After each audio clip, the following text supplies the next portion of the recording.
Welcome to Athaiyamma cooking channel. இந்த வீடியோவில் தேங்காய் சாதம் எப்படி செய்யறது தான் பார்க்க போகிறோம்.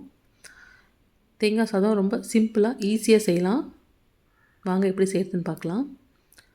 இது குழந்தைங்களுக்குலாம் ரொம்ப பிடிக்கும், அவங்க விரும்பி சாப்பிடுவாங்க. ஒரு கடாயில் 2 டேபிள் ஸ்பூன் கடலெண்ணெய்,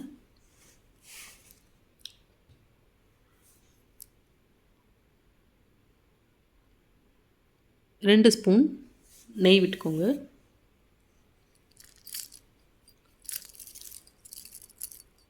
கடுகு உளுத்தம்பருப்பு போட்டு தாளிச்சிக்கலாம். நல்லா பொரியட்டும்.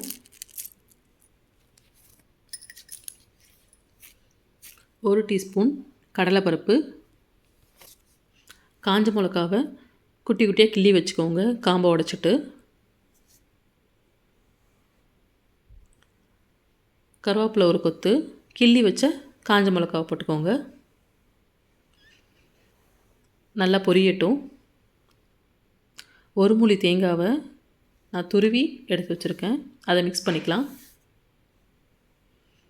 தேங்காவும் நம்ம போட்ட நெய்யும் சேர்ந்து நல்ல மணமாக வரும். சிம்மில் வச்சு பொறுமையாக வதக்கிக்கோங்க.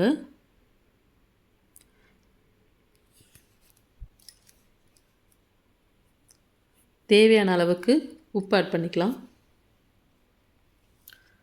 சாதம் நான் ஆல்ரெடி வடித்து ஆற வச்சு வச்சுருக்கேன், அதை இது கூட போட்டு நல்லா வதங்கினதுக்கப்புறம் மிக்ஸ் பண்ணிக்கலாம்.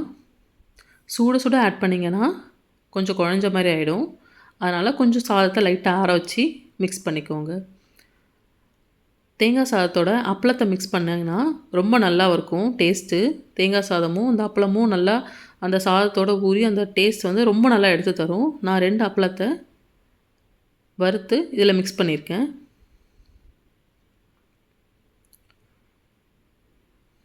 ஒரு 2 நிமிஷம் சிம்மில் வச்சு பொறுமையாக கிண்டி விட்டுட்டுருங்க. அவ்வளோதான், சுட சுட தேங்காய் சாதம் தயார்.